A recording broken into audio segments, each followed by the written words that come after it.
París, 1314, 18 de marzo. Jacques de Molay, o derradeiro gran mestre da Orde do Temple, arde vivo fronte a Notre Dame, tras 7 anos de torturas nunha prisión. Antes de converterse en cinza, lanza unha advertencia. O Papa Clemente V e o rei Felipe IV de Francia responderán ante Deus. Non pasou un ano e os dous morreron. Documentos da época recollen os nomes das 6 encomendas templarias que había daquela en Galicia. Burgo do Faro, nas inmediacións da Coruña, a máis importante de Galicia e plenamente constituída xa en 1200. Amoeiro, na provincia de Ourense, Coia, a carón de Vigo, e Canaval, San Cid do Ermo e Neira, na provincia de Lugo. Os cabaleiros desta orde non só eran guerreiros, gardaban camiños, protexían peregrinos e tamén segredos.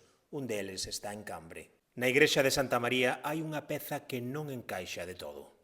Unha pedra antiga, gastada, raspada polos visitantes durante séculos para beber o pó mesturado con auga na busca de curación. Chámana Idria de Xerusalén, e a lenda di que é unha das vasillas na que Cristo converteu a auga en viño nas bodas de Caná. Como chegou aquí? Hai quen di que veu de Xerusalén con Fernando Pérez de Traba, conde de Galicia, que estivo 2 veces en Palestina nas cruzadas. Outros aseguran que foron os templarios quen a trouxeron, agochándoa cando comezou a súa persecución, acusados de negar a Cristo, de adorar ídolos, de prácticas obscenas e homosexuais e de mala fama. Por toda Europa hai alrededor de 30 como a de Cambre. Da illa Coelleira, a illa máis grande do Cantábrico galego, dice que foi o refuxio dos últimos templarios galegos.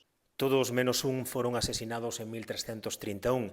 Quen se salvou foi despois de nadar ata a costa para refuxiarse nunha casa do Vicedo, coñecida hoxe como a Casa do Paisano. Se cadra os templarios nunca marcharon de todo e só aprenderon a esconderse mellor.